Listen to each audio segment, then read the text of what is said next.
La mente umana è strana, imprevedibile, soprattutto in certi casi. Già, in certi casi può giocare brutti scherzi. Bisogna fare attenzione, molta attenzione. È pericoloso fidarsi delle persone, anche di quelle che crediamo di conoscere.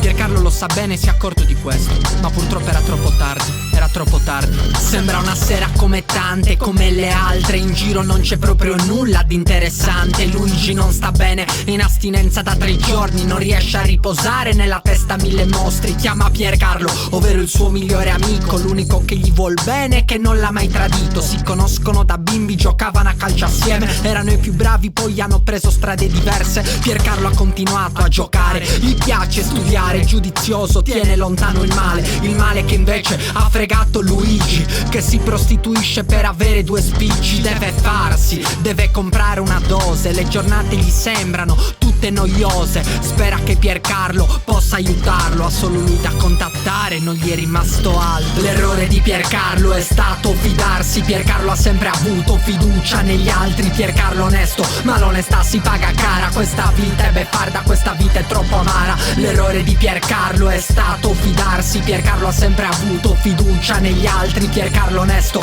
ma l'onestà si paga cara. Questa vita è beffarda, questa vita è troppo amara. Piercarlo raggiunge Luigi, lo abbraccia, gli dice stai tranquillo, facciamo un giro in macchina. Si fermano al porto, fanno una passeggiata, si siedono in un bar, gustano una limonata. Luigi trema, ha brividi di freddo, l'eroina ha tramutato la sua vita in un inferno. Piercarlo cerca di tranquillizzarlo, ma Luigi non l'ascolta, ormai è diventato pazzo. Vanno via dal bar, camminano sino al faro. Luigi stavolta è particolarmente strano. Piercarlo non ci fa caso, si gode il tramonto. All'improvviso Luigi gli punta una pistola contro e gli grida dammi i soldi che hai, fallo subito, non fuggire, non fare lo stupido. Piercarlo è basito, prova a scappare. Luigi spara un colpo, nessuno lo può fermare. L'errore di Piercarlo è stato fidarsi. Piercarlo ha sempre avuto fiducia negli altri. Piercarlo onesto, ma l'onestà si paga cara. Questa vita è beffarda, questa vita è troppo amara. L'errore di Piercarlo è stato fidarsi. Piercarlo ha sempre avuto fiducia negli altri. Piercarlo onesto, ma l'onestà si paga cara. Questa vita è beffarda, questa vita è troppo amara.